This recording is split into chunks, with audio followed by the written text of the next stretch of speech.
शुद्ध यावे शुद्ध होऊन या जावे. खट नट कोणी या, फक्त थोडस तल्लीन होऊन येऊ नका. कारण सांगितलेले शब्द कानात घुसले पाहिजे एवढं वृत्तीवर असा म्हणजे झालं. विठला विठला वारकरी संप्रदायाची महती मी आपणा समोर मांडतोय. संत श्रेष्ठ नाथ बाबांच्या समोर सहवासामध्ये दररोज पुरणपोळीचा नैवेद्य खायला मिळावा म्हणून संगतीत आलेला गावबा बस फक्त पुरणपोळी खायला मिळावी म्हणून या इथे. पण त्याला सुद्धा प्रसाद देऊन त्यांनी असं असामान्य अधिकारी बनवलं. नाथ महाराजांच्या नंतर उर्वरित भावार्थ रामायण कोणी केलं? त्या गावबानी केलं. गावबानी. बरं तसे अनेक गावबा तुम्हाला सुद्धा प्राप्त होतील. आता तुमची सुद्धा जबाबदारी आहे. कारण या ठिकाणी भैरवी ग्रंथाचे रचनाकार जातवेद महाराज स्वामीजींच्या सहवासामध्ये आपला चाललेला हा परमार्थ आहे.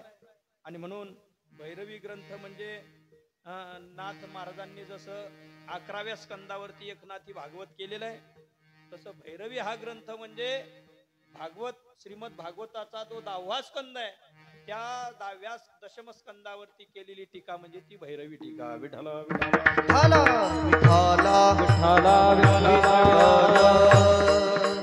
आणि सुंदर जीवन आहे महाराजांच्या बाबतीमध्ये. काय बोलावं, बालसन्यासी आहे. संन्यास्त वृत्ती घेणं एवढं सोपी गोष्ट नाही.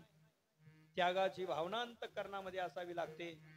आणि असा सर्वस्वी त्याग एकाच जन्मातला असून चालत नाही. जन्मोजन्मी केलेला त्याग आणि त्या माध्यमातून आलेलं हे गैरिक वस्त्र आणि त्या माध्यमातून तुम्हा सर्वांच्या समवेत त्यांचा चाललेला हा परमार्थ आणि तुमचा त्यांच्या समवेत चाललेला परमार्थ, या दोन्ही गोष्टी अवर्णनीय आहेत. आणि याला नर्मदा आपला गोदावरी मैयेचा असणारा हा पावन तट आहे. आणि या तटावरती एवढ्या निर्जन स्थली एवढं मोठं नंदनवन ज्या अर्थी झालं त्या अर्थी भगवान पंढरीनाथाची त्याचप्रमाणे संत श्रेष्ठ जातवेद महाराजांची असणारी ही कृपा आहे. आणि त्या माध्यमातून वर्धिष्णू अशा प्रकारचा हा कार्यक्रम होत राहणार आहे. कारण तशा प्रकारचं जीवन आपल्याला प्राप्त झालेलं आहे. विठला विठला विठला विठला विठला विठला विठला. तर वारकरी संप्रदाय हा अनेक संत महात्म्यांना या भूतलावरती अवतरित करणारा संप्रदाय आहे. वारकरी संप्रदायामध्ये जेवढी संत अवताराला आली तेवढी संत इतर राज्यामध्ये आपल्याला दिसत नाही. इतकी संत मिळाली. आणि म्हणून तर या संप्रदायाला, या महाराष्ट्राला संत भूमी असं नाव आलेलं आहे. संत भूमी म्हणून गणले गेलेलं आहे. अनेक संत या भूतलावरती आले. पैकी संत श्रेष्ठ ज्ञानोबराय यांनी वारकरी भागवत संप्रदायाचा पाया रचला.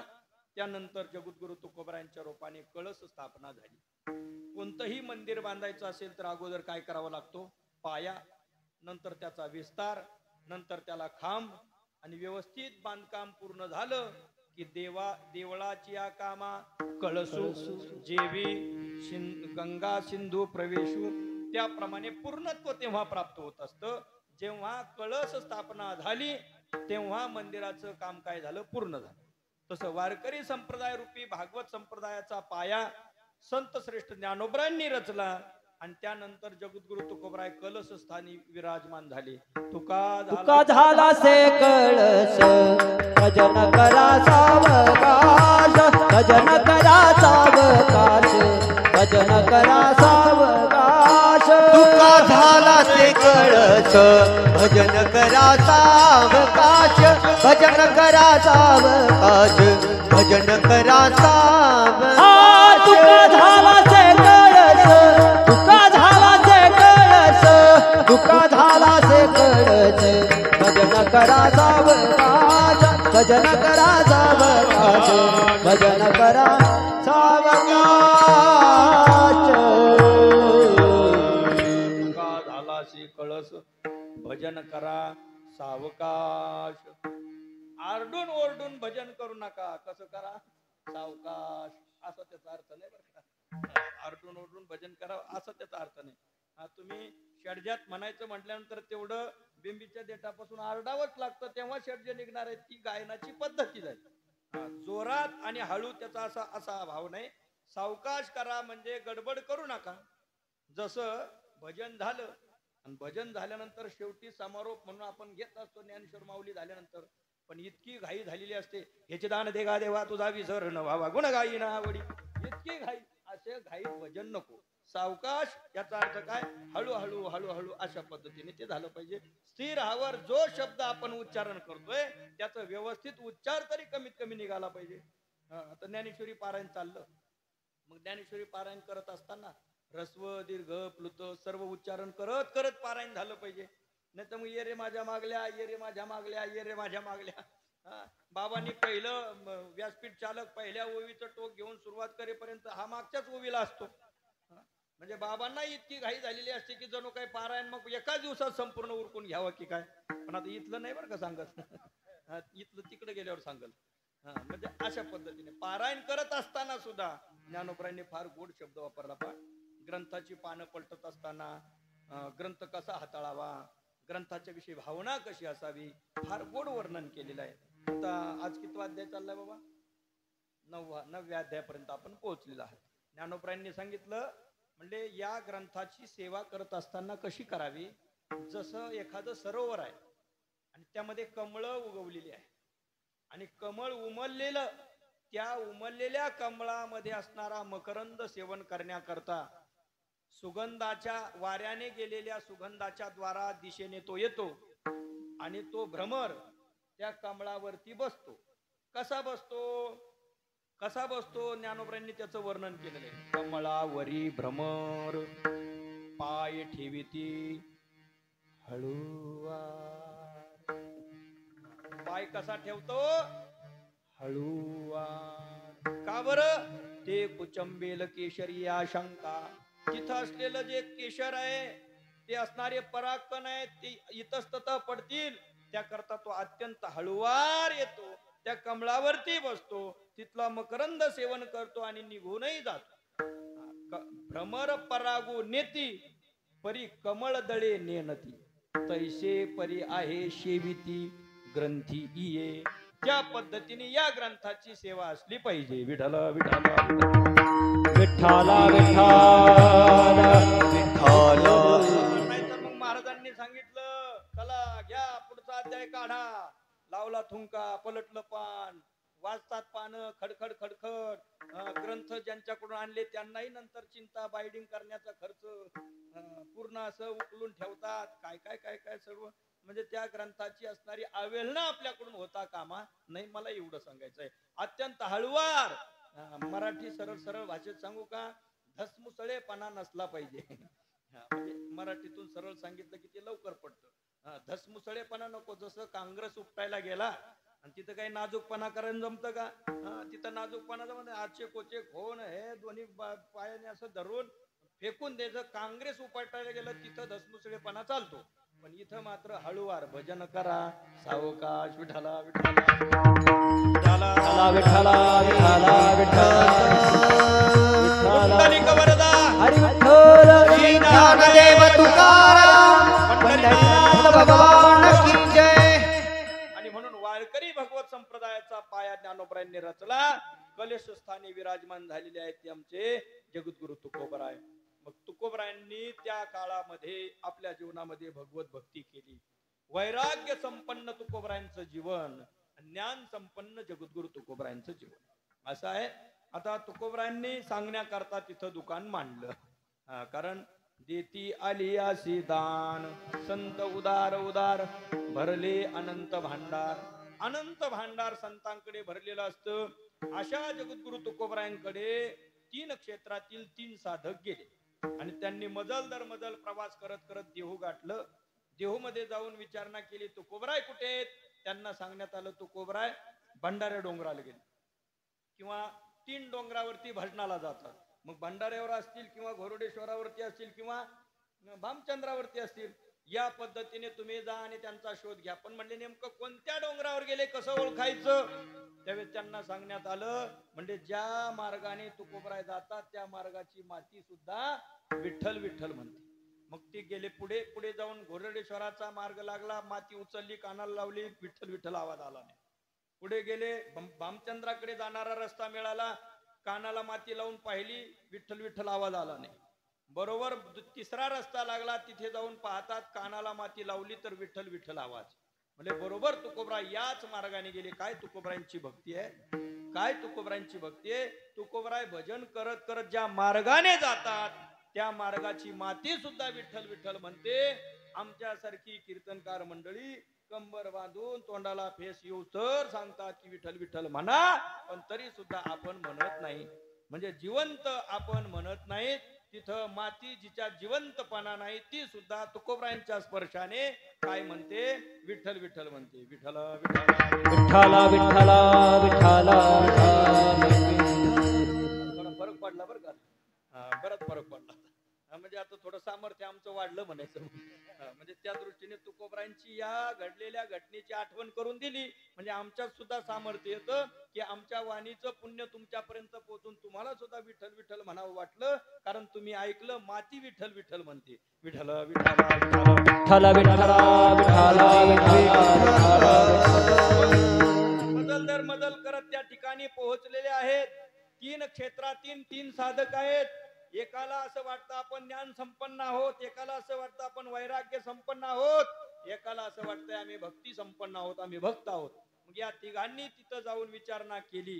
तुकोबरा आपल्या भजनाच्या आनंदामध्ये निमग्न आहेत, कारण ते कधी कधी जप करणारे नव्हते. सदा नाम घोष करू हरी कथा, तेने सदा चित्ता समाधान. सतत भगवंताचं नामचिंतन करणारे ते असल्यामुळे त्यांचं भजन चालू आहे. हे तिथं गेले. श्री संतांची माथा चरणावरी साष्टांग हे करी दंडवत. दंडवत केलं. तुकोबराय समाधी उत्थान पावले आणि तुकोबरांनी विचारलं काय कसं काय येणं केलं.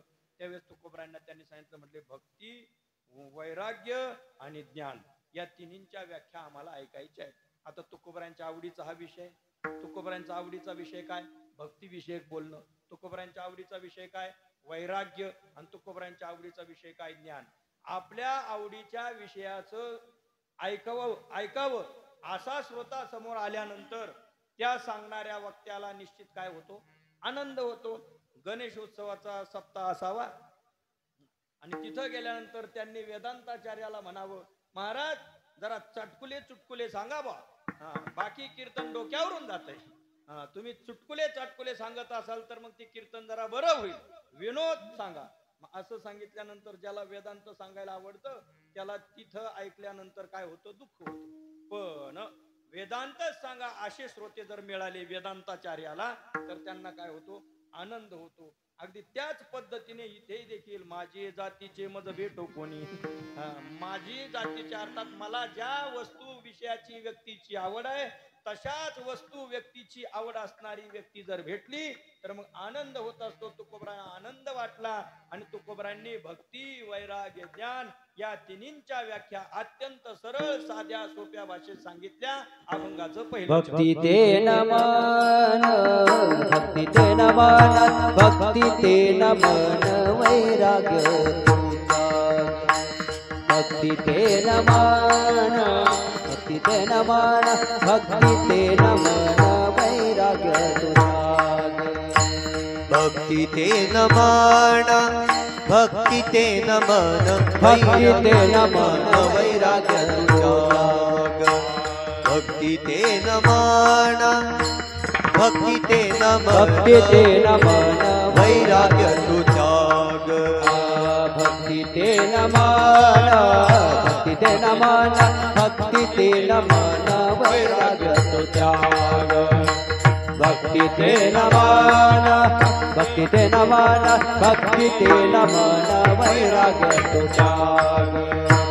भक्ती ते नमन, भक्ती ते नमन, भक्ती ते नमन वैराग्य तुझाग. भक्ती ते नमन, भक्ती ते नमन, भक्ती ते नमन वैराग्य तुझाग. ज्ञान ब्रह्मी भोग ब्रह्मतनु, ज्ञान ब्रह्मी भोग ब्रह्मतनु. देहाच्या निरसने, देहाच्या निरसने, देहाच्या निरसने पाविजे आठाया. देहाच्या निरसने, देहाच्या निरसने, देहाच्या निरसने पाविजे आठाया. ज्ञान ब्रह्मी भोग ब्रह्मतनो ज्ञान ब्रह्मी भोग ब्रह्मतनो देहाच्या निसने देहाच्या निसने पाविजे या छाया देहाच्या निसने पाविजे या छाया ओ भक्ती ते नमन वैराग्याचा त्याग ज्ञान ब्रह्मी भोग ब्रह्मतनु ज्ञान ब्रह्मी भोग ब्रह्मतनु भक्तीचे नमन वैराग्याचा त्याग ज्ञान ब्रह्मी भोग ब्रह्मतनो ज्ञान ब्रह्मी भोग ब्रह्मतनो भक्ती ते नमन वैराग्य तो त्याग ज्ञान ब्रह्मीभोग ब्रह्मतनु. भक्ती क्षेत्रातला साधक तुकोबराने विचारतो भक्ती म्हणजे काय. वैराग्य क्षेत्रातील साधक विचारतो वैराग्य म्हणजे काय. ज्ञान क्षेत्रातील साधक विचारतोय ज्ञान म्हणजे काय. भक्ती वैराग्य आणि ज्ञान या तिन्हींच्या व्याख्या तिघांनी विचारल्या. आता ती तुकोबरायत सांगणारे. अल्पाक्षरम असंदिग्धम सारवत विश्वतो मुखम. एरवी आमच्यासारखी 4-4 तास 10-10 तास जरी बोलली तरी काही सार निघल असं सांगता येत नाही. पण तुकोबराय सारखी संत महात्मे अर्थ बोलाची वाट पाहे. एखादा शब्द मुखातून उच्चारला की त्यामध्ये सार गर्भता असते. या ठिकाणी तुकोबराय अत्यंत सोप्या भाषेत व्याख्या सांगतात. एक सांगू का. जे सोपं सांगायला आलेले असतात तात्या, जे सोपं सांगायला आलेले असतात त्यांचं नाव संत. बर. आणि जे संतांनी सोपं करून सांगितलं ते पुन्हा अवघड करून सांगतात त्यांचं नाव शास्त्री, आचार्य, पंडित, ग्रंथवाचक. हे कोण आहेत. हे संतांनी जे सोपं करून सांगितलं ते पुन्हा अवघड करून सांगतात ते आम्ही. आणि जे सोपं जे अवघड आहे वेदामध्ये दडलेलं आहे असं असलेलं गुह्य प्रगट करून सांगतात, सोपं करून सांगतात त्यांचं नाव संत. विठ्ठल.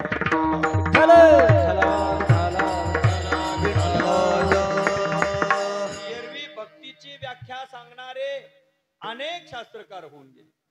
त्यामध्ये भक्तीची व्याख्या सांगणार स्वतंत्र शास्त्र भक्तिसूत्र नारद महर्षींनी सांगितलं. नारद भक्तिसूत्र. आता या सूत्रामध्ये 84 सूत्र आहेत या ग्रंथामध्ये आणि त्यातून त्यांनी भक्तीचं वर्णन केलं.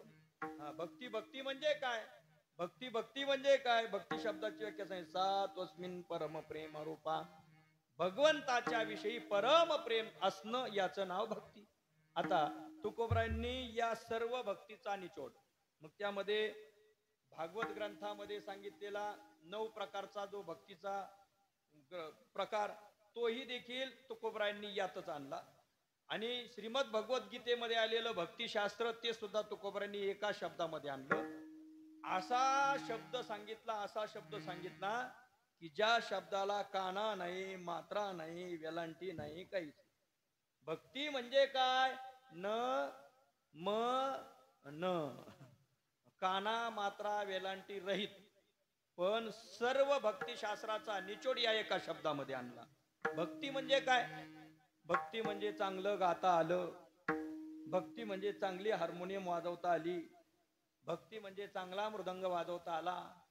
भक्ती म्हणजे नेमकं काय. भक्ती म्हणजे कीर्तन करता आलं. भक्ती म्हणजे कीर्तन ऐकता आलं. भक्ती म्हणजे पारायण करता आलं. भक्ती म्हणजे नेमकं काय. भक्ती म्हणजे नेमकं काय. तुकोबरायांनी ते नेमकं सांगितलं. भक्ती ते नमन अर्थात विनम्रता. जो कोणी भेटेल त्या प्रत्येक भेटलेल्याला समोर भगवंतच आहे असं समजून केलेला नमस्कार याचं नाव भक्ती. विठाला विठाला ज्ञानोबराय सांगतात जे जे भेटे भूत ते ते माने जे भगवंत. हा भक्तियोग निश्चित जाण माझा. हा माझा भक्तियोग निश्चित आहे तो जाण. म्हणले कोणता. जे जे भेटे भूत. म्हटले कोणतं भूत. अमावस्येच्या रात्रीला चिंचाच्या झाडाखाली मध्यरात्री जाता जाता आणि अचानक जे दिसलं त्याचं नाव भूत. अहो ते भूत नाही. इथं बसलेला न बसलेला प्रत्येक जण कोण आहे. भूतच आहे. एक सांगू का, त्रिभिर्गुणमयेर भावैर रेबी सर्वमिदम जगत, हे संपूर्ण जगत त्रिगुणात्मक आहे. सत्व रज तीन, या तीन सत्व रज तम या तीन गुणांनी रचलेली जी पंचमहाभूत पृथ्वी, आप, तेज, वायू आणि आकाश, या पंचमहाभूतापासून ज्यांची ज्यांची निर्मिती झाली तो प्रत्येक जण काय आहे, भूत आहे. पंचभूताचा गोंधळ मांडलेला. म्हणजे हे शरीर ज्यांना ज्यांना प्राप्त झालेले शरीरधारी जेवढे जीव आहेत तेवढे सर्व काय आहेत, भूतच आहेत. कीर्तनकारही भूतच आहेत आणि ऐकणारेही भूतच आहेत. कारण भूतात भवंती भूतानी, अर्थात अन्नास्तव भूते, अन्नास्तव भूते प्ररोह पावती समजते वर्षू या अन्नाते प्रसवे सदा. विठाला विठाला विठाला विठाला विठाला विठाला. भूते हा शब्द सांगितलेला आहे. जो जो ज्याचा ज्याचा जन्म झाला तो प्रत्येक जण काय आहे, भूत आहे. पण समोर आलेला तो भूत भूत नसून त्याला काय समजायचं, भगवंत समजून केला जाणारा नमस्कार, त्याचं नाव आहे भक्ती. बस. मग जगात, भारताच्या बाहेर कुठेही जा आणि कोणी जर विचारलं भक्ती म्हणजे काय, तर त्याला ठणकून सांगायचं. त्याला काय सांगायचं ठणकून? ज्याने विचारलं भक्ती म्हणजे काय, पहिलं जायचं आणि त्याचं दर्शन घ्यायचं आणि त्यातून त्याला समजून येईल की याचंच नाव काय आहे, भक्ती आहे. ज्याने व्याख्या विचारली त्याचंच दर्शन घ्यायचं आणि त्याला सांगायचं याचं नाव भक्ती आहे. दोन हात आणि तिसरं मस्तक, याचं नाव भक्ती. फक्त एक आहे. काय आहे? फक्त एक आहे, पथ्य. कसं? जसं पंढरपूरला गेलो आणि पंढरपूरला गेल्यानंतर पायी प्रवास करून काही गेले आणि काही गाडीना. आता तिथं पंढरीनाथाचं दर्शन घेतलं आणि नेमकं प्रदक्षिणा करत असताना गाठ पडली. गाठ पडल्याबरोबर एकमेकाच्या दोघही पाय पडले. का बरं? म्हणजे पंढरीशी कोणाला या अभिमान. पंढरीत गेल्यानंतर कोणालाही अभिमान नाही. मग जो वयोवृद्ध होता तो देखील कमी वयाच्या व्यक्तीच्या काय करला, पाया पडला. आता म्हणजे हो तुम्ही कसं काय पाया पडता? नाही नाही नाही म्हटलं, इथं पंढरीशी कोणाला या अभिमान, पाया पडे जन एकमेका. एकमेकाचं दर्शन घेण्याची पद्धती आहे. ठीक आहे, घडली भक्ती, घडली. तो दर्शन घेऊन 2 पाऊल पुढे गेला आणि हा इकडे आला की लगेच शेजारच्याला म्हणतो पहा ना, मग करून करून भागला, देवपूजाला लागला. म्हणजे आतापर्यंत भगवत भक्ती घडली, हे ठीक झालं. पाया पडला इथपर्यंत ठीक झालं. पण पाया पडून 2 पाऊल पुढे गेल्याबरोबर लगेच निंदा. निंदा केल्यानंतर केलेल्या भक्तीची हवा काय झाली, फुस. म्हणजे सायकल आता वापरत नाही कोणी, पण पूर्वी ती सायकल होती ना, आता सायकल सुद्धा कालबाई होत चालली. मग सायकलीच्या टायर मध्ये हवा भरण्याकरता, ट्यूब मध्ये हवा भरण्याकरता त्याला काय असायची, वाल किल्ली असायची. बरोबर? मग त्या वाल किल्लीला आतून एक रबर असायची. बरोबर? ते रबर तेवढं काही दिसत नाही, पण ते रबर लय महत्वाचं. त्याला काय म्हणतात, वाल शिट्टा आताचा शब्द झाला, वाल म्हणायचे त्याला. बरोबर ना, वाल म्हणायचे. आता जुने माणसं सायकल चालवली जे त्यांना माहिती, तुम्ही चालवली डायरेक्ट गाडी. बर, मग ते वाल, तो वाल जर कट झालेला असेल तर त्यात हवा राहत नसायची. वाल अत्यंत महत्वाचा होता. बर, वाल किल्लीला असणारा वाल, वरून नुसती चाकी लावली आणि ती वाल किल्ली जरी असली पण आतमध्ये जर वाल नसला तर पंपाने हवा जोपर्यंत आपण भरतोय तोपर्यंत ती भरल्या जायची. पंपाचा नट पॅक आवळून तिथं लावलेला त्या नळीचा, तोपर्यंत हवा त्यात भरणार. आणि एकदा की तुम्ही ते नट खोलून बाजूला काढला की आतमध्ये वाल नसल्यामुळे भरलेली हवा इतकी हळूच नाही, जास्त जोरात जाते, इतकी हळूच नाही जात. बस, मग कशा करता सांगितलं, भक्ती रूपी ही भरलेली हवा निघून जाऊ नये असं जर वाटत असेल तर केलेल्या नमस्काराने भरलेली भक्तिरूपी हवा टिकवावी असं वाटत असेल तर त्याकरता निंदा न करता केलेला नमस्कार, याचं नाव भक्ती. विठाला विठाला विठाला विठाला विठाला. ज्ञानोबराय बोलतात का, निंदका पाशी वसती अशेष पापे. बस, निंदकाच्या जवळ अशेष पाप जातात. जे पाप कुणाच्याही ठिकाणी जाऊ शकत नाही ते सुद्धा पाप निंदकाच्या जवळ जाऊन वस्ती करत असतं. का, निंदका पाशी वसती अशेष पापे. विठाला विठाला विठाला विठाला विठाला विठाल. म्हणजे निंदा न करता आपल्याकडे आलेल्याला आणि आपण ज्याच्याकडे गेलो त्याला केलेला जो नमस्कार, त्याचं नाव आहे भक्ती. त्याचं नाव आहे भक्ती. म्हणले नाही नाही नाही नाही, भक्ती म्हणजे चांगलं गाता आलं की त्याचं नाव भक्ती. म्हणले चांगलं गाता आलं त्याचं नाव भक्ती आहे, पण त्याच्या ठिकाणी विनम्रता असली तर ती भक्ती आहे. न तर मग काय राग आळवितो नाना काय गातो कळे ना. राग आळवितो नाना, नाना म्हणजे नाना नाही. कुठे गेले नाना, नाही आले का आज? नाना डिके, नाना महाराज डिके. राग आळवितो नाना काय गातो कळेना, म्हणजे अर्थात नाना म्हणजे अनेक राग आळवतो, पण काय गातो हे जर कळत नसेल तर त्याच्या गाण्याला काही अर्थ नाही. विठ्ठला विठ्ठला विठ्ठला विठ्ठला विठ्ठला विठ्ठला विनम्रता पूर्वक त्या ठिकाणी ती भक्ती असली पाहिजे. ब्राह्मणाचं लक्षण करत असताना भगवान परमात्म्याने सांगितलं 5व्या अध्यायामध्ये, ब्राह्मण कोण आहे? कोण आहे ब्राह्मण? विद्या विनय संपन्ने ब्राह्मणे गवी हस्तिनी. केवळ विद्या संपन्ने ब्राह्मणे असं न म्हणता शब्द काय गोड वापरला, विद्या अधिक विनय संपन्न. विद्या संपन्न ब्राह्मण असं नाही, विद्या विनय संपन्न तो ब्राह्मण.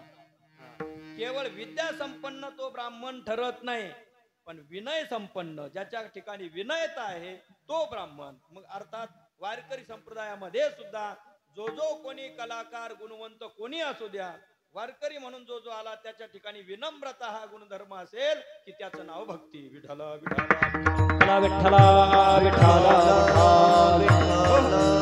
माणसं म्हणतात नाही नाही काय उगा जो भेटेल त्याच्या नेबळटासारखं हांजी हांजी करायचं, मोडेल पण वाकणार नाही. मग मोडेल पण वाकणार नाही, मग मोड बाबा. मग संत महात्मे सांगतात मोडायचं मोडा. पण एक सांगू का, अहंकार्यापेक्षा निर्गर्वी जो मनुष्य आहे त्याची पावर जास्त असते. आणि हे समजून सांगण्याकरता तुकोबराने एक उदाहरण दिलेलं आहे. मी फक्त उदाहरण सांगल, प्रमाण तुम्ही द्यायचं. मी फक्त उदाहरण सांगल. निर्गर्वी मनुष्य हा गर्विष्ठ माणसापेक्षा श्रेष्ठ कसा, त्याकरता दृष्टांत असा आहे. म्हणजे खूप पाऊस आला, इतका धो धो धो धो पाऊस आला की ढगफुटी झाली आणि अचानक महापूर आला. पण अनेक वर्षानुवर्षाचं एक झाड होतं, जेवढं मोठं वरती वाढलेलं तेवढेच त्याची मुळं खाली जमिनीत पुरलेली होती. आणि त्याच्या शेजारी एक झाड होतं, ते झाड म्हणजे अनंत मूळ नावाची वनस्पती होती. लसणासारखी एक पाकळी फक्त खाली आणि वरती असं वाढलेलं, आणि त्याचं नाव काय? महापुरे झाडे जाती तेथे लव्हाळे वाचती, तेथे लव्हाळे वाचती, तेथे लव्हाळे वाचती. महापुरे झाडे जाती तेथे लव्हाळे वाचती, तेथे लव्हाळे वाचती, तेथे लव्हाळे वाचती. महापुरे झाडे जाती तेथे लव्हाळे वाचती, महापुरे झाडे जाती तेथे लव्हाळे वाचती, तेथे लव्हाळे वाचती, तेथे लव्हाळे वाचती. महापुरे झाडे जाती तेथे लव्हाळे वाचती, तेथे लव्हाळे वाचती, तेथे लव्हाळे वाचती. हरी महापुरे झाडे जाती तेथे लोहाळे वाचते. महापूर आला की जेवढा वृक्ष वर वाढलेला तेवढेच मुळं त्याच्यात खाली असतात. पण त्या मुळांच्या अहंकारापोटी तो काय म्हणतो, हे अजिबात नाही लावणार, अजिबात नाही लावणार. आतापर्यंत खूप उन्हाळे पावसाळे खाल्लेत. कोण म्हणतो? झाड म्हणतं बरं का, झाडाचं सांगतोय मी. अशी बहुतेक झाडं असे म्हणतात, बहुतेक झाडं असं म्हणतात, आमच्यासारख्या आम्हीच. अहंकाराची ही भाषा आहे. पण अहंकाराचा थांगपत्ता लागत नाही. कुणाच्या पुढे? जो विनम्र आहे ना, विनम्रते पुढे अहंकारी टिकत नसतो. दोन माणसं थोडाशी विरोधी, एक विनम्र आणि एक अहंकारी, काशीच्या गल्लीत भेटले. आता काशीची गल्ली म्हणजे अशी छोटी, तिकडून जर एक जण आला, इकडून जाणाऱ्याला जागाच नाही अशी. आता दोघं एकमेकासमोर आले, दोघाचं वैर, एक थोडा विनम्र आणि एक अहंकारी. आता काय करायचं? अहंकारी काय म्हटला, हे मी जागा देत नसतो, मूर्खांना जागा देत नसतो, असाच उभा राहिला. आता त्यातला विनम्रतावाला होता ना, त्याने थोडीशी संधी साधली. तो असा बाजूला झाला, एकदम भिंतीला चिटकून उभा राहिला आणि काय म्हटला, मी मूर्खांच्या समोर उभा राहत नसतो, मी मूर्खांच्या समोर उभं राहत नसतो, म्हणून तो बाजूला झाला. मग मला सांगा कोण जिंकलं? कोण जिंकलं? हा, जो अहंकारी होता तो म्हणला मी मूर्खांना जागा देत नसून असाच उभा राहिला. आणि तिकून आलेला विनम्रतावाला बाजूला झाला आणि तो काय म्हटला, मी मूर्खांच्या समोर उभा राहत नसतो, जा. आणि त्याला जायला जागा करून दिली. म्हणजे अहंकार त्याने देखील जोपासला, पण त्याच्या अहंकारामध्ये विलीनता आहे. तेवढ्या विनम्रतेने तो जिंकला की नाही जिंकला. तसं महापुरे झाडे जाती तेथे लवाळे वाचती. आला महापूर पाहिला की लवाळा लगेच घालीन लोटांगण वंदीन चरण डोळ्याने पाहिन रूप. किती महापूर आला निघून गेला की पुन्हा लवाळ्याचं झाड कुठपर्यंत पूर गेला. नावी उठेन केस फुटे. आहे ना म्हण येते. वैद्य बाबा म्हणायचे म्हणजे खडून वस्तारा कुठपर्यंत गेला लगेच केस उठा उभं पाहत असतो. केलेला दाढी करत असताना किंवा ते चमन वगैरे करत असताना मागचा जो केस आहे तो उभा राहून लगेच पाहतो. म्हणजे पहा कुठपर्यंत वस्तारा गेलाय. असं त्या पद्धतीने पूर कुठपर्यंत गेला ह्या पाहण्याची ताकद कुणामध्ये आली? विनम्रतेमध्ये. विठाला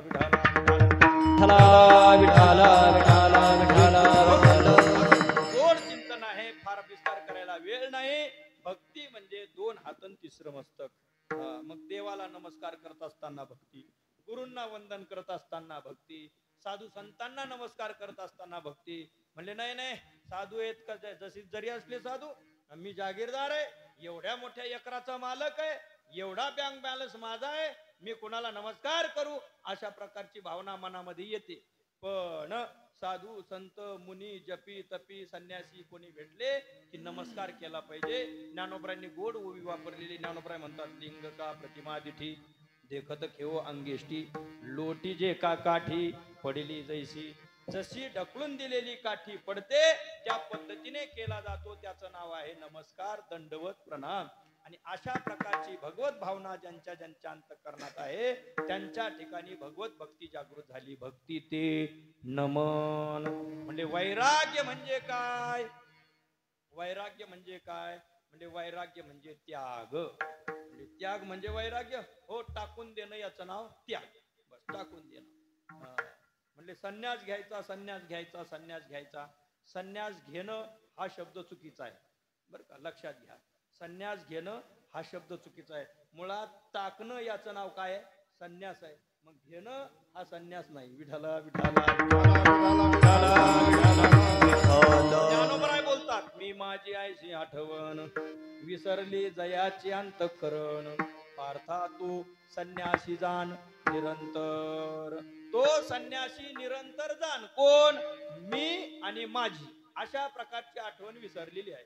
ही माझी आई आहे, हे माझे वडील आहे, ही माझी बैलजोडी आहे, ही माझी शेती आहे, ही माझी काय काय काय काय बाकी त्याला जोडून घ्या सगळा बारदाना. हे सगळं माझं आहे आणि मी त्यांच्या करता आहे. अशा प्रकारची मी आणि माझ्यांची आठवण जिथे आहे तो संन्यासी ठरत नाही. पण मी माझी आईची आठवण विसरले अंतःकरण. अंतःकरणातून ती भावना ज्यांची गेली ते संन्यासी आहेत. ते संन्यासी जाण हे पार्था निरंतर जाण. विठला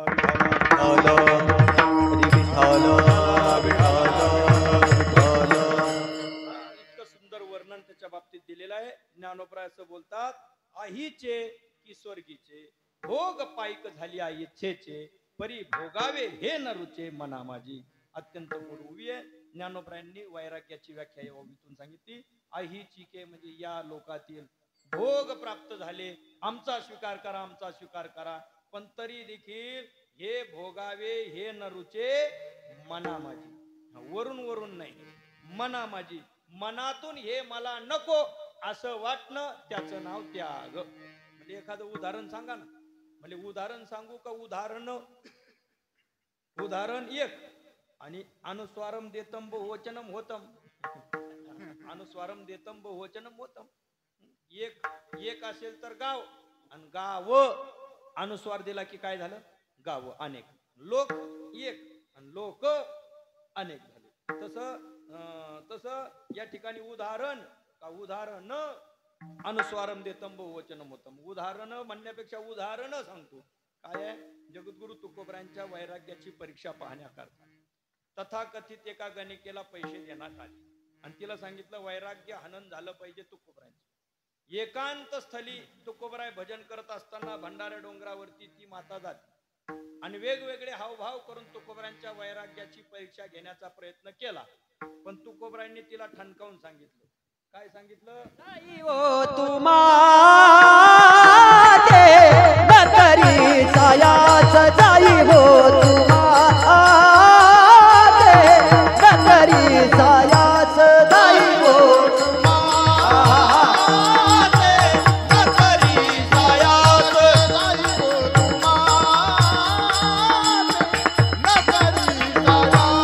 आम्ही विष्णुदास तैसे नोए आम्ही विष्णुदास तैसे नोए आम्ही विष्णुदास तैसे नोए दाई हो तुमाते नकरी साया दाई हो तुमाते नकरी साया नकरी साया नकरी साया. वेळ आहे ना बाबा, आपल्याला वेळ आहे ना? झाली की वेळ? झाली? 8:45 पर्यंत करायचं का 9 पर्यंत? 9 पर्यंत मग आहे ना 15 मिनिटं. विठ्ठल विठ्ठल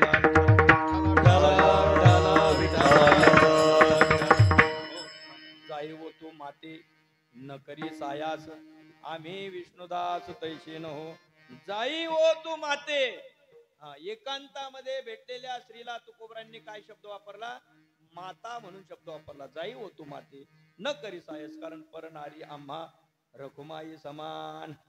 परनारी आमच्या करता साक्षात रखुमाई आहे. पांडुरंग परमात्म्याची अर्धांगिनी आमची माता आम्ही तिला मानतो. म्हणून तू तो हावभाव टाकून दे आणि जशी ज्या पावली आली त्या पावली परत जा. तुकोबरायांनी प्राप्त असलेल्या भोगाला त्यागलं. हे झालं इहलोकातील वैराग्य. आणखी स्वामी विवेकानंद महाराजांची कीर्ती इतस्ततः पोहोचलेली आहे. मग त्या स्वामी विवेकानंद महाराजांच्या कीर्तीचं श्रवण करून एक विदेशी माऊली त्यांच्याकडे जाते आणि सांगते, म्हटले महाराज स्वामी, तुमच्यासारखा ज्ञान संपन्न आणि गुण संपन्न आणि तेजस्वी पुत्र मला व्हावा, त्याकरता मला तुमच्याशी विवाह करायचा आहे. म्हणले माते, कधी आपला विवाह होणार आणि कधी आपल्याला त्या ठिकाणी तेजस्वी पुत्र होणार, त्यापेक्षा तू मलाच पुत्र मान. म्हणजे मी तेजस्वी तुझ्या दृष्टिकोनातून आहे ना, तर मलाच पुत्र मान. तू माझी माता, मी तुझा असणारा पुत्र. या पद्धतीने त्यांनी इहलोकातील भोगांना काय केलं? त्यागलं. हे झालं इहलोकातील वैराग्य. आणखी एक असं आहे, म्हटले परलोकातील एखादा दृष्टांत द्या. तर त्या ठिकाणी इंद्राच्या सभेमध्ये तपोबलाने कोण गेला? अर्जुन, त्यांचा असणारा मानसपुत्र. या ठिकाणाहून तिथं पोहोचला. तिथं कशासाठी गेला? पाशुपत विद्या मिळवण्याकरता गेला. पाशुपत विद्येचं अध्ययन बृहस्पती गुरूंकडून तो घेतोय. पण मोकळ्या वेळेमध्ये नृत्यांगनेचं नृत्य पाहण्याकरता तो सभेत जायचा. ज्या ज्या वेळेस तो सभेत जायचा, तिथं असलेली उर्वशी नृत्यांगना अर्जुनाच्या रूपाला भाळली आणि एकांतामध्ये जाऊन इच्छा व्यक्त करते. त्या ठिकाणी तिला अर्जुनाने सांगितलं, जाई हो तू माती न करी सायास आम्ही विष्णुदास तैसे नो. तिनं सांगितलं, माझा स्वीकार केला तर बरं आहे, नाही तर मी शाप देईल. त्याने सांगितलं, मी तुझा शाप स्वीकारेन, पण मी असत्य आचरण करणार नाही, कारण ते आमच्या रक्तात नाही. अशा प्रकारचं कोणी सांगितलं? अर्जुनाने सांगितलं. म्हणजे तो झाला परलोकातील दृष्टांत. आईचे की स्वर्गीचे भोग पाईक झाली आई इच्छेचे, परी भोगावे हे नरुचे मना माझी. अशा प्रकारची अंतकरणातून भावना न घेण्याची अशी होणं, त्याचं नाव आहे वैराग्य. विठ्ठल विठ्ठल विठ्ठला विठ्ठला. ते विषय वैराग्य जे आत्मलाभाचे भाग्य, जेने ब्रह्मानंदा योग्य जीव होती. बस पहिलिया वैराग्य गरळा, धैर्य शंभू वडवी गळा, मग सुखे पाहे सोळा ज्ञानामृताचा. थोडासं वर्णन ज्ञानेश्वरीमध्ये वैराग्याचे आलेलं आहे. काही काही गोष्टी अशा वजनदार असतात. बरं, वजनदार असतात. एखादी गोष्ट समजा काम होत नाही, या अधिकाऱ्याला भेट, त्या अधिकाऱ्याला भेट, उप याला भेट, त्याला मुख्य याला भेट, पण काम काही होताना दिसलं नाही. शेवटी काय केलं? मंत्र्याला भेटलो आणि त्याने ऑर्डर दिली की काय होऊन जातं, आपलं काम होऊन जातं. म्हणजे इतक्या वर्ष याच्या त्याच्या दारामध्ये चक्रा मारल्या, ट्रान्सफॉर्मर बसवायचा साधी गोष्ट, याच्या दारात जा, त्याच्या दारात जा, याला पैसे दे, त्याला पैसे दे, पण ट्रान्सफॉर्मर काही 4 वर्ष झाले बसत नाही. मग शेवटी मग कोण लागलं हाताला, पालकमंत्री म्हणा, कोणते तरी मंत्री म्हणा, लागले कोणाच्या तरी माध्यमातून थोडासा वशिला मिळाला आणि तिथपर्यंत गेला आणि सांगितली समस्या. त्यांनी फोन केला आणि 3ऱ्या दिवशी ट्रान्सफॉर्मर शेतात. कशामुळे? वजनदार व्यक्तीचं काय वापरलं? वजन वापरलं. बरोबर. तसं वजनदार व्यक्तिमत्व परमार्थामध्ये बरं का, परमार्थामध्ये वजनदार व्यक्तिमत्व कोण आहे? वैराग्य आहे. बरं, वैराग्य जागृत झालं असं कळालं की त्रिवर्गो ऐसा सांडणे जैसे वमुनिया सुने हाताची गेले उठले नि वैराग्य जेने त्रिवर्गो ऐसा सांडणे. की जसं आता गुरुवर्य पूजनीय भास्करगिरीजी बाबा, पूजनीय भास्करगिरीजी बाबा देवगड वरून निघाले असं कळालं की लगेच सगळे आपल्या आपल्या घरातील मंडळी स्वच्छ कपडे, स्वच्छ सगळं, आपले वटे सडे काय काय काय असं सगळं स्वच्छता, परिसर संपूर्ण स्वच्छ करण्याकरते धावतात. का बरं? का बरं? कारण उठले नि वैराग्य जेने. वैराग्य संपन्न महात्मा, शांतीब्रह्म महात्मा आपल्या गावात येतो हे कळल्याबरोबर आपली दारिद्री, आपली असलेली अस्वच्छतेची दरिद्री बरोबर आपण काय करतो? बाजूला सारतो आणि पूजनीय बाबांचं स्वागत जसं करतो अगदी त्याच पद्धतीने वैराग्य अंतःकरणात जागृत झालं की त्रिवर्गू काम क्रोधादी विकार आपोआपच आपली वाट काय करतात? सोडून देतात आणि निरंतर मोकळा स्वच्छ पवित्र रस्ता आपल्या करता मिळतो. एवढी त्या वजनदार वैराग्याची पावर आहे. विठाला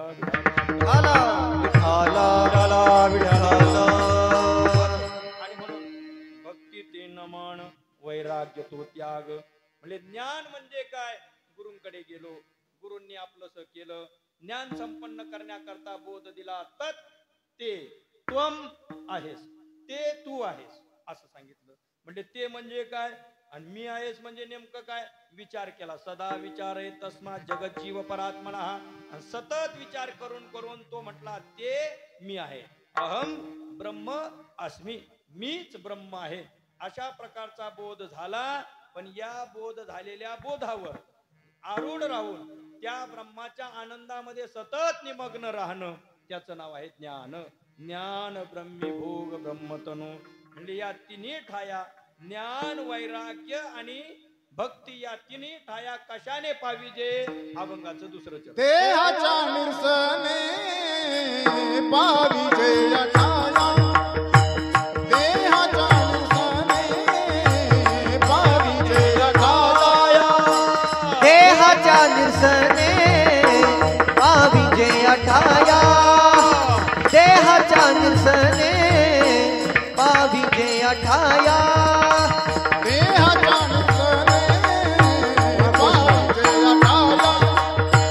देहाच्या निरसने पाविजे या ठाया, देहाच्या निरसने पाविजे या ठाया, देहाच्या निरसने पाविजे या ठाया, देहाच्या निरसने पाविजे या ठाया. माझी ऐसी काया जवानाय, माझी ऐसी काया जवानाय, देहाच्या निरसने पाविजे या ठाया, देहाच्या निरसने पाविजे या ठाया.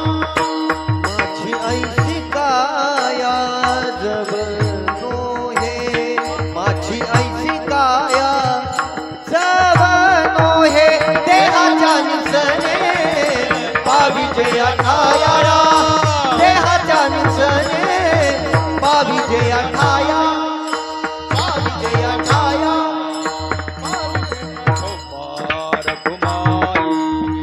हातवरती घ्या. वा वा. हो पार भूमाई, हो पार भूमाई, पार भूमाई. अरे विठो पार भूमाई, पार जे विठो पार भूमाई, पार भूमाई. अरे विठो पार भूमाई, पार भूमाई, विठो पार भूमाई. पुंडलिक वरदा हरी हरि विठ्ठल. विठो ज्ञानदेव तुकाराम पंढरीनाथ भगवान माऊली की ज्ञाने महाराज की जय, तुकाराम महाराज की. हो पार भूमाई, विठो पार हो भूमाई, पार जय भूमाई, विठो पार भूमाई, हो पार भूमाई, विठो पार भूमाई. रघुमाई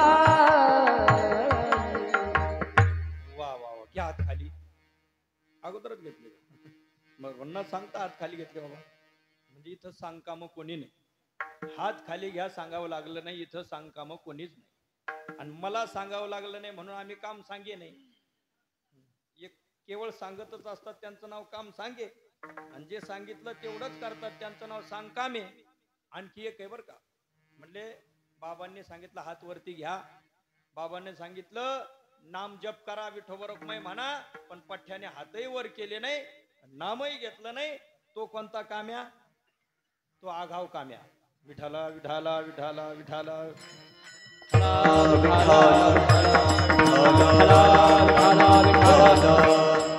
तुम्ही खांदा बदलावला, तुम्ही खांदा बदलावला, आम्हाला बदलावता येईल? आम्हाला नाही बदलावता यायचं. कीर्तन सुटलं तर सुटलं, नाही तर इथं तांबडं फुटलं. तांबडं फुटेपर्यंत जरी केलं तरी इथं काही बदली करता येत नाही. विठाला विठाला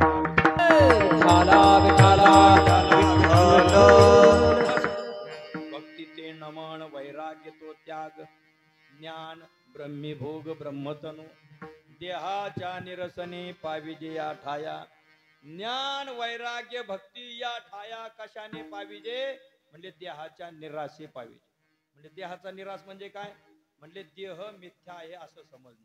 म्हणजे ते कशाने होईल? माझी ऐशी काया जवनवी. अगोदरच आपण ओवी बोललेलो आहे, मी माझी ऐशी आठवण. विसरले जयाचे अंतःकरण, पार्था तो संन्यासी जाण निरंतर. अशा प्रकारची वृत्ती, मी शरीर आहे आणि शरीर संबंधाने माझे आहे, अशा प्रकारचा भाव जाऊन शरीराचा संबंध न राहता, बस काही शरीराचा संबंध न राहता अहंकार गेला तुका म्हणे देव झाला. या न्यायाने देहाचा निराश झाला. देह मिथ्या आहे, देह हे काळाचे धन आहे असं ज्याने समजलं त्याचा देहाचा निराश होतो. आणि ज्यांचा ज्यांचा देहाचा निराश झाला तेच भक्ती करू शकतात, तेच वैराग्य संपन्न होऊ शकतात आणि तेच ज्ञान मिळवू शकतात. रोज काकड्याला उठायचंय, रोज काकड्याला मी जाणार आहे असं म्हटलं, पण सकाळी अलार्म लावलेला वाजला, पहाटे वाजला, वाजल्यानंतर झोपेतच बटन दाबून दिलं, म्हणजे गप बस, कारण अजून काही भजनी मंडळ आलेलं नाही, थोडं झोपू मग जाऊ. कारण कानोसा घेतला, आलेत का? नाना महाराज, अण्णा महाराज, आमचे काशीनाथ महाराज, आमचे सगळे महाराज मंडळी, विशाल महाराज वगैरे, वैभव महाराज, मृदंगाचार्य कृष्णा महाराज, अजून काही कोणी आलेलं दिसत नाही, शंकर बाबा आलेले दिसत नाही, जाऊ थोड्या वेळाने. झोपला, परत झोपला तर ऊन लागलं म्हणून उठला. ऊन लागलं म्हणून उठला. म्हणजे इतका वेळपर्यंत असा देहाचा लाड करणारा जर असेल तर त्याला भगवत भक्ती घडेल का? घडणार नाही. आता पारायणाला बसायचं म्हणजे पहाटेच उठायचं, स्नान करायचं, इथं यायचं, ग्रंथ घेऊन यायचं, मांडी घालून बसायचं, ग्रंथाची पानं पलटत असताना चोंकाने लावायचा, सावकाशच वाचायचं. आणि किती किती कुठाने कोण बसलं एवढ्या राड्यात, परत त्यापेक्षा जाऊ द्या, वाचन ते बाबा आणि ते स्वामी ते त्यांचं ते पाच, त्यापेक्षा इकडंच बरं. अशा सवड पाहणाऱ्याला परमार्थ घडत नाही. आपण पत्रिका घेऊन गेलो, चला ना दिंडीला, चला ना दिंडीला, नाही नाही नाही नाही या वेळेस नाही जमायचं, कारण ती म्हैस आहे ना माझ्याच हातावर आहे, ती दुसऱ्याला काही धार काढू देत नाही. दुसरा जर गेला की ती कराटे फायटर आहे, तिचे सर्व ब्लॅक बेल्ट झालेला आहे, मग ती एका टांगाने नाही दोन्ही टांगाने लाता देते. म्हटले बर बर बर, मग ठीक आहे, एवढ्या वर्षी जाऊ द्या. मग पुढच्या वर्षी पुन्हा गेलो की नाही नाही आता नाही येता येणार, आता मुलगी आली, बाळणपणासाठी मुलगी आली, तर ते सगळं मलाच पाहावं लागणार, इकडून तिकडून सगळं घेऊन यायचं, हे करायचं ते करायचं. बर बर बर ठीक आहे. म्हणजे अशा प्रकारे जो केवळ संधीच पाहत राहतो, काहीतरी कारण सांगत राहतो, त्याच्याकडून परमार्थ घडणं शक्य नाही. परमार्थ घडण्याकरता देहाचा निराश करावा लागतो, माझेपणाचा विसर करावा लागतो. जे माझे त्यांचा विसर पाडून आणि या देहाची काळजी न करता वळकटी बांधून तयार राहावं लागतं. मग पायी प्रवास करत करत पंढरीनाथाकडे जावं लागतं. पायी चालत असताना गात जावं लागतं, गात जागा प्रेम मागा विठ्ठला. आणि मध्येच नाही तर मग फोन करतो, ते खालच्या खोड्यातलं पाणी तिकडे जर ते राहिलेली तेवढी सरी, मग त्याला सुद्धा परमार्थ घडणार नाही. बस, जोवरी तुम्हा मागिलाची आस तोवरी उदास होऊ नका. या शरीराचा या शरीराला जे पीडा न देता, कष्ट न देता अलगट ठेवण्याचा प्रयत्न करतात, त्यांच्याकडून परमार्थ होणं शक्य नाही. बरं का? परमार्थ करण्याकरता मिळालेला बैल म्हणजे हे शरीर आहे. लक्षात घ्या बरं. आमचे पूजनीय स्वामी भारतानंद गिरीजी महाराज नेहमी म्हणतात, बोले परमार्थ की खेती करने के लिए जो बैल मिला है उसका नाम देह है. बस परमार्थाची शेती करण्याकरता मिळालेला बैल म्हणजे हा शरीर आहे. जसं आता आपण शेतकरी मंडळी आहात, बैलाला अगदी खाऊ पिऊ घालतो, चारा वैरण सर्व टाकतो, 2 टाइम त्याला उंडा देतो, अंग कुरवाळतो, पोळा जवळ आला की त्याला धुवून आणतो, त्याला रंगरंगोटी करतो, त्याचे शिंग सालतो, त्याचे खुरळ सालतो, शेपटी व्यवस्थित कापून आणतो, त्याला झोल टाकतो, फुगे बांधतो, रंगरंगोटी करतो, पुरणपोळीचा नैवेद्य देतो, त्याला मलिदा खाऊ घालतो, सगळं काही करतो, त्याची व्यवस्थित सेवा करतो, त्याला चारा पोटभर देतो. पण ज्या वेळेस त्याला नांगराला झुपायचं आहे, बैलगाडीला झुंपायचं आहे किंवा पाणी आणण्याकरता चारा आणण्याकरता झुंपायचं आहे आणि तो जर चालू नाही लागला की मग काय करतो आपण? ज्याला खाऊ घातलं त्याला खाऊ पण घालतो. मग लक्षात येतंय ना, ज्याला खाऊ घातलं त्याला खाऊ पण घालतो. मग आपण कशाने? तेजा इशारती तट्टा फोकावरी घेती, या पद्धतीने त्याला आसुडाचे फटके, चापकाचे फटके देतात. आणि तेवढ्याने जर चालला नाही तर ते चापकाला एक लाकूड असतं ना, ते त्याच्या समोर त्याला काय म्हणतात? म्हणजे तुम्हाला माहिती आहे, तुम्हाला माहिती, जे तुम्हाला माहिती तेच सांगतोय का मी? जे तुम्हाला माहिती तेच सांगितलं आम्ही. बस बस बस. पण तुम्हाला पटलं ते, तुम्हाला पटलं ते. म्हणजे आरी लावली मग त्याला चालायला लावतो. पण आरी लावून का होत नाही? त्याच्याकडून काम करून घेतो की नाही? काम करून घेतो. का बरं? कारण तो शेती करण्याकरता आपण वापरात आणलेला बैल आहे. शेतीच्या तो कामी नाही आला की मग मात्र त्याला टोले दिल्याशिवाय गत्यंतर नाही. तसं भगवत भक्ती रूपी शेती करण्याकरता मिळालेला बैल म्हणजे हे 3.5 हाताचं शरीर आहे. याचा लाड जे जे करतील त्यांच्याकडून भगवत भक्ती घडत नाही. मग आपल्या मनाने त्याला आरी टोचावी लागते, आपल्या मनाने त्याला आसुडाचे फटके द्यावे लागतात आणि मग तो या सन्मार्गाच्या मार्गावर चालत असताना डगमगत नाही. म्हणून देहाच्या निरसने पाविजे या ठाया, माझी आईशी काया जवनवे. बर म्हटले, मग या तिन्हींची काय गरज आहे? तिन्हीपेक्षा एक नसेल तर एक चालत नाही. एका विनयी एक, कामा नाही उदक अग्नी धान्य, झाल्या घडी पाक, एका विनयी एक कामा नाही. मुक्तकोबरांनी सांगितलं, बाबा एक असेल 2 नसतील, 2 असतील 1 नसेल तर एकाशिवाय एक कामा येत नाही. जसं माता भगिनी स्वयंपाक करत असताना पाणी संपलं तर स्वयंपाक करता येत नाही, पाणी आलं पण जर पीठ नसलं तर स्वयंपाक करता येत नाही, पाणी आहे पीठ आहे पण गॅस संपला स्वयंपाक करता येत नाही. मग त्याकरता तिन्ही असावे लागतात, मग स्वयंपाक करता येतो. म्हणून तुकोबराय सांगतात, बाबांनो मला समजतं कोणाची बडबडीची वाणी आहे आणि कोणाची सत्यवाणी आहे याची चाचणी आम्हाला कळते. अभंगाचं शेवटचं तुका मने माझा कळते दादा, तुका मने माझा कळते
माझ्या काया जवन आहे माझ्या काया जवन आहे राजा जिंदाने जाने पाया राजा जिंदाने पार जाने